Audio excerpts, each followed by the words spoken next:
제품 기획 및 개발에 있어서 우리는 세 가지 키워드에 대한 철학을 한번 생각해 봐야 될 거예요. 첫 번째, 제품이 뭐냐? 두 번째, 기획이 뭐고? 세 번째, 개발이 뭐냐라는 거죠. 각각 이 키워드들은 굉장히 많은 얘기를 함축하고 있는 그런 단어들이고, 여러분들이 제가 설명하는 요거에서 국한되지 않고 이 각각의 단어에 대해 여러분들이 배워나가는 과정에서 더 큰 이해를 가질 수 있기를 바랍니다. 첫 번째, 제품은 과거에는 제품이라고 하면은 하드웨어 제품이 제품이었죠. 근데 요즘에는 하드웨어보다 소프트웨어 제품이 훨씬 더 많습니다. 예를 들어 스마트폰이라고 합시다. 스마트폰은 하드웨어적으로는 그냥 폰 하나밖에 없죠. 물론 스마트폰 종류에는 여러 가지 종류가 있지만 다 합해봤자 몇 가지 안 되죠. 수억 가지는 안 되잖아요. 수천만 가지도 안 되잖아요. 그런데 앱은 굉장히 많은 숫자가 있죠. 몇 개인지 모르겠어요. 수억 개인지는 모르겠지만 100만 개 이상은 되지 않을까요? 앱이라는 것은 제품인가요? 근데 넓은 의미로 우리는 제품이라고 합니다. 뭔가 설치해서 내가 사용할 수 있는 어떤 단일 기능을 가진 거잖아요.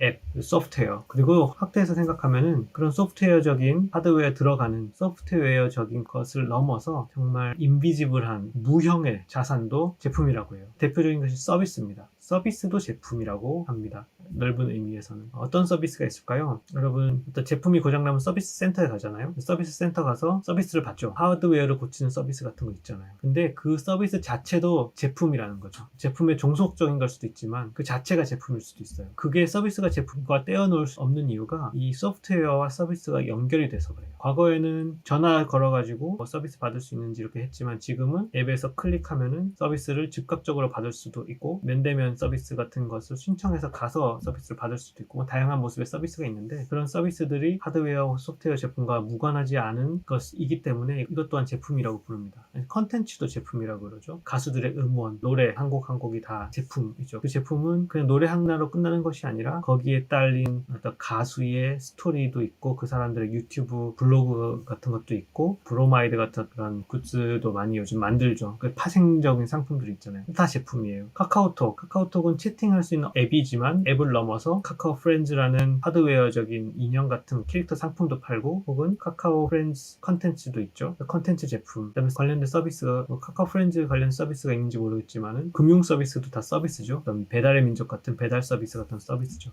그런 것들 하나하나가 제품이 아니라고 할 수가 없는 거예요. 제품의 범위 안에 들어가는 거죠. 그 서비스 자체가 제품이라기보다는 그런 경우도 있겠지만 보통 하드웨어적인 제품 혹은 소프트웨어와 연결된 형태의 제품인 거죠. 배달의 민족 앱이 있고 실제 배달이 되는 하드웨어적인 구성까지도 포함해서 하나의 제품인 거죠. 이 제품이라는 개념이 그렇게 확대해서 생각했으면 좋겠습니다. 손으로 꼭 잡고 사용하는 어떤 제품뿐만이 아니라 그 다음에 서비스와 디자인, 컨텐츠까지 포함해서 제품이라는 것을 생각을 했으면 좋겠고요. 기획은 뭐냐? 우리는 평소에 늘 기획을 하면서 삽니다. 오늘 아침 일어나가지고 하루를 기획하죠. 계획이라고 하죠, 보통. 근데 계획이나 기획이나 비슷한 거예요. 어떻게 보면. 기획은 좀 더 회사에서 큰 그림을 가지고 좀 장기적인 플랜을 세우고 세세한 액션 플랜을 세워가지고 하는 것을 기획이라고 하고, 결국 계획의 확장선이고 연장선이죠. 여러분 인생도 길게 보면은 여러분 인생 기획이라는 것도 할 수가 있습니다. 여러분 지금 20 몇 살이고 점점 나이가 들어가고 함에 따라서 50대, 60대, 70대 이 인생을 어떻게 살지 기획을 한번 해보신 적 있으세요? 몇 살 때 나의 모습은 어떤 모습이고, 몇 살쯤 되면은 여러분들이 결혼하게 되면 자녀가 생길 텐데 내가 몇 살 때 자녀가 결혼하겠고 혹은 대학을 가고, 이런 좀 장기적인 플랜을 한번 세워보는 것도 여러분 인생에 대한 기획이라고 할 수 있겠죠. 기획은 단순히 목표를 세우고 언제 뭘 할지만 얘기하는 것이 아니라 그것을 달성해 나가는 과정에서 필요한 자원을 찾고 할당하고 장소적으로 필요한 부분들을 다 세팅하는 그런 것들을 다 포함합니다. 예를 들어서 내가 서비스를 배달민족 같은 앱을 만들어가지고 서비스를 하겠다. 그런데 회사라는 집단이 있어야 되잖아요. 건물이 있고 거기 사람들을 뽑아가지고 그 건물에서 일을 하게 해야 되고, 사람들이 일을 하려면은 사람만 뽑아서 될 게 아니라 집기들을 사야 되겠죠. 컴퓨터를 사야 되고 서버가 필요하고 회사를 관리해줄 사람들이 필요하죠. 사람들 인사 관리를 해줘야 되니까.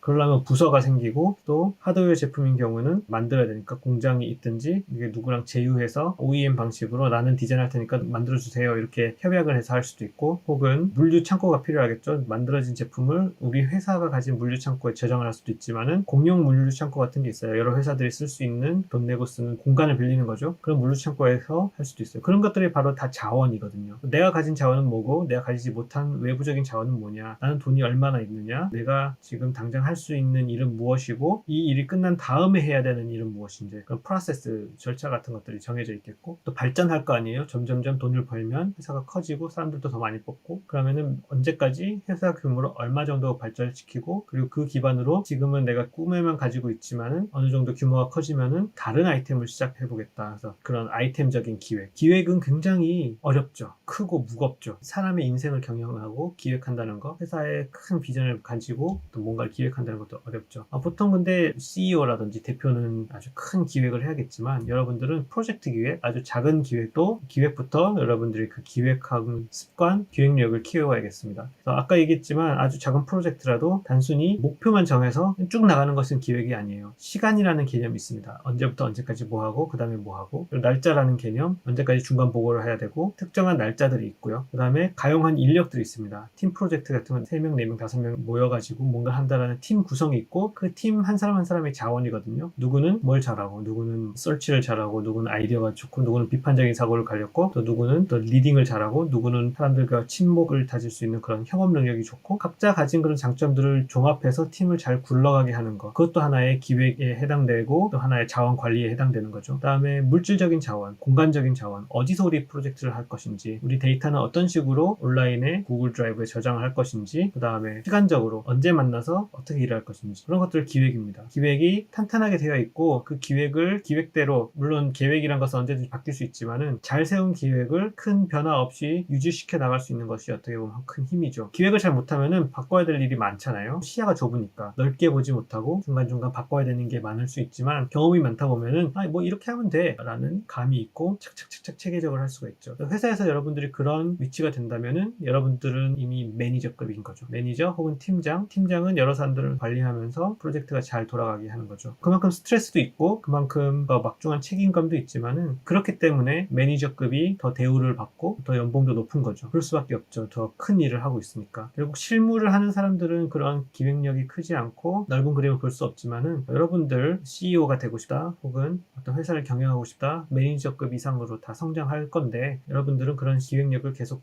키워나가고, 또 실행력, 기획한 것을 실제로 실행할 수 있는 실행력까지 키워나간다면 여러분들이 정말 하고 싶어하는 것들을 잘 해낼 수 있을 거예요. 교회 성장하길 바랍니다. 마지막으로 개발은 기획된 것을 실행해 나가는 과정 중에 일단 일부라고 할 수가 있습니다. 개발이란 말도 굉장히 큰데, 여기에는 일단은 제조라든지 manufacturing, 제조라든지 마케팅이라든지 이런 것들을 좀 뺀 얘기예요. 그러니까 제품을 기획했을 때는 그 기획에는 그런 것까지 포함이 돼야 돼요. 만들어진 제품을 어떤 식으로 판매하고, 어떻게 제조하고, 또 어떻게 사람들한테 배달하고 물류, 운송할지, 그런 것까지도 기획엔 포함이 돼야 되지만, 개발이라는 것은 정말 공장에서 찍어내는, 제조하는 그 전에 설계가 나오는 것까지 개발이라고 보통 얘기를 하죠. 소프트웨어 같은 경우는 릴리즈, 오픈 베타 서비스를 실제로 앱을 릴리즈하기 바로 전까지 개발 단계라고 하죠. 근데 앱은 좀 개발 단계가 길어요. 계속 업그레이드를 해 나가면서 개발의 전 과정 가운데 한 중반쯤 되면은 이미 오픈해가지고 사람들 써볼 수 있게 그렇게도 요즘 많이 하거든요. 근데 하드웨어 제품은 다 만들어 놓고 나서 사람들한테 보여줘야죠. 그렇지 않으면은 뭔가 하자가 발생하면 전량 회수, 그런 건 있죠. 자동차 부품에 문제가 있으면은 자동차 리콜 해가지고 필요한 부품을 갈아서 다시 되판다든지. 근데 하드웨어 제품은 그렇기 때문에 개발 단계가 끝나고 나서 제조와 생산과 판매 단계가 있고, 소프트웨어 제품은 개발 과정 가운데 이미 이것을 판매하기 시작을 하는 경우도 있습니다.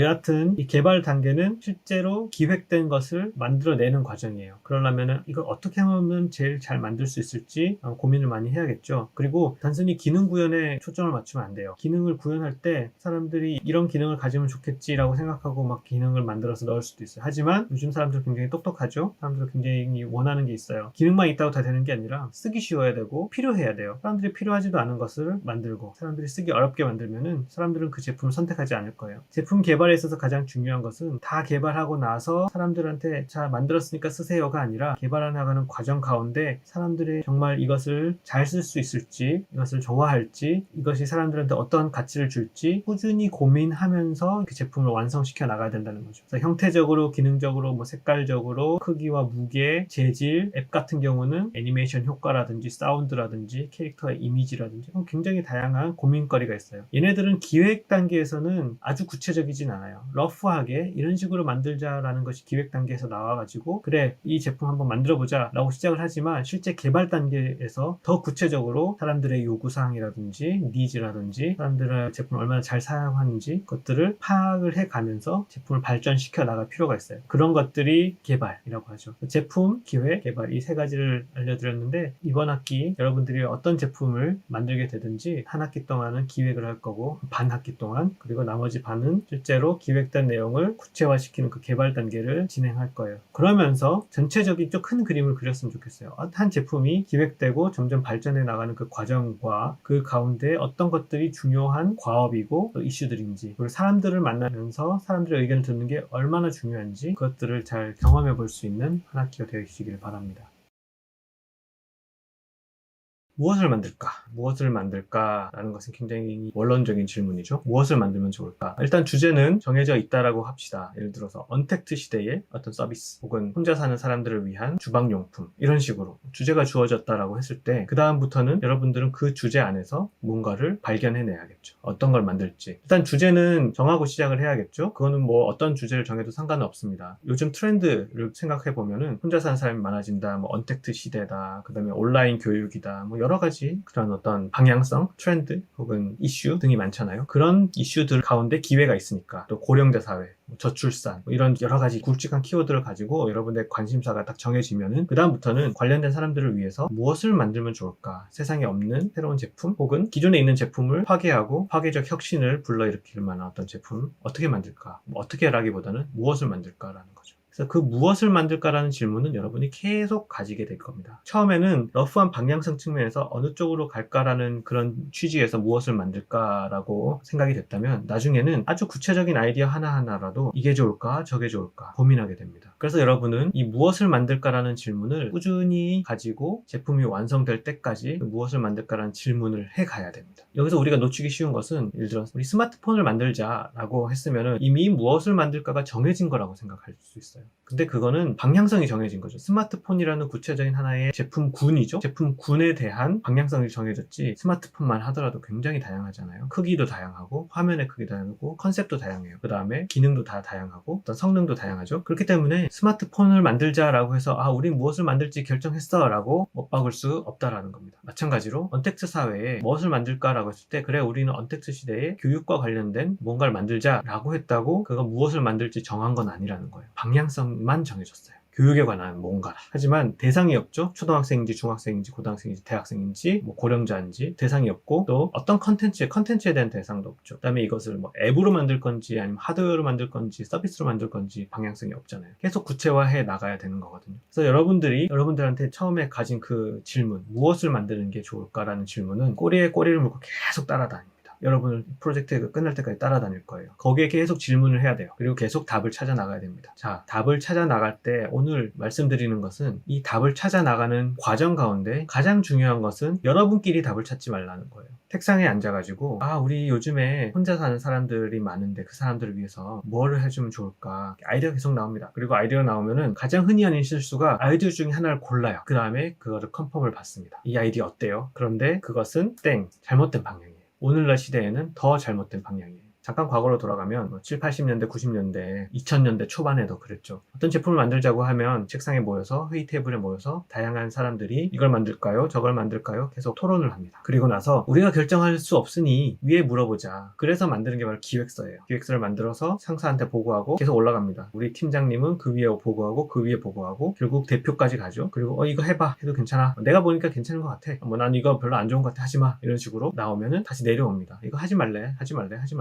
그럼 하지 말자. 위에 상사가 결정하지도 않았기 때문에 열심을 다해가지고 어떤 제품의 컨셉을 구체화해가지고 막 어떤 성공할 것처럼 그렇게 달려들지 못하죠. 분위기상 막 에너지를 쏟으려고 하는데 위에서 하지 말라 그러면 못하는 거니까. 그런 식으로 컨펌을 받아가면서 여러분들이 하고 많은 것을 결정을 누군가 해주지 말기를 바랍니다. 여러분들의 아이디어와 여러분들의 방향은 애자일하게 결정이 돼야 돼요. 그 방향을 결정해주는 가장 중요한 사람은 바로 사용자입니다. 그 제품과 그 컨셉을 실제로 사용할 사람, 돈을 주고 그 서비스를 사용할 사람, 돈을 주고 그 제품을 살 사람을 그 사람이 여러분들의 결정을 대신해주지 위에 교수님이라든지 사장님이 그걸 해주는 건 아니에요. 그래서 여러분들 방향성이 정해졌으면 그걸 구체화해 나가는 과정에서 여러분끼리 회의해가지고 맞나 틀렸나 하다가 모르겠다 교수님께 여쭤보자 그런 방향으로 그런 절차를 가지고 하지 말기 바랍니다. 여러분은 저는 궁금한 게 있으면은 사용자한테 물어보는 거예요. 이렇게 생각하는데 어떻습니까? 이런 방향으로 하려고 그러는데 괜찮겠습니까? 물어봐야죠. 그 사용자가 여러분들이 만들려고 하는 제품이 실제 사용자가 대학생이면 대학생들한테 물어보면 되고요. 실제 사용자가 주부들이면 주부한테 가서 물어봐야 돼요. 주부들께. 그런 식으로 사용자들이 누구냐 그러면은 그 사람들한테 가서 물어보는 게 가장 확실합니다. 교수님은 사용자가 아니고 사장님도 사용자가 아니거든요. 사용자가 아닌 사람한테 물어서 옳고 그름을 정확하게 판단할 수 없는 거예요. 인사이트는 줄 수 있겠죠. 사장님의 인사이트는 이 제품이 성공할 거냐 말 거냐 어떤 마케팅과 경영적인 측면에서 판단을 할 거지 이 제품이 정말 사용자가 만족스러울 거냐 아니냐는 모를 수가 있는 거거든요. 자, 그래서 여러분들 뭘 만들지라는 질문이 계속 있고 그것을 구체화시켜 나가는 과정이 바로 제품을 기획하고 개발하는 과정이에요. 그러면은 이 기획은 한번 기획서를 만들고 끝내는 그래서 누군가의 컨펌을 받는 그런 순서를 밟아가면서 기획서를 만들지 않을 거고 사용자를 계속 만나서 여러분들의 컨셉과 아이디어가 구체화되는 그 모든 과정 가운데 정말 사람들이 이걸 필요로 하고 이 제품을 만들면 성공할지를 컨펌 받아가면서 기획을 해 나갈 거예요.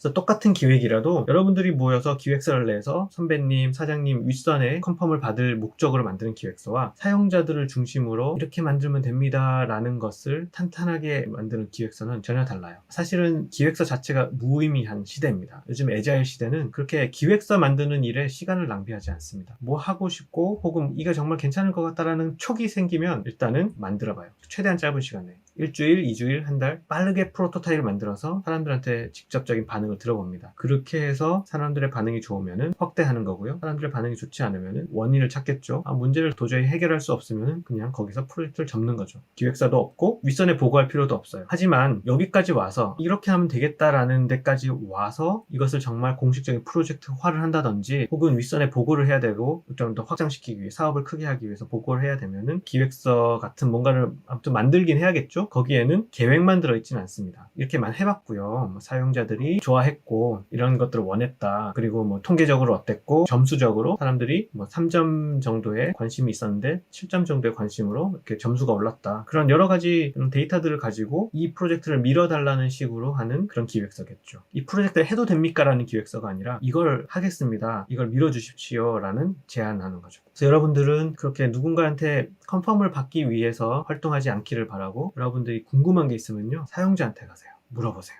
저도 모든 것을 다 대표하고 다 알고 있지 못합니다. 제가 가이드를 줄 수 있는 것은 프로세스를 잘 밟고 있느냐라는 거지 아이디어가 좋으냐 나쁘냐라는 것은 저는 답을 드릴 수가 없어요. 사용자한테 가서 물어볼 수 있기 바랍니다.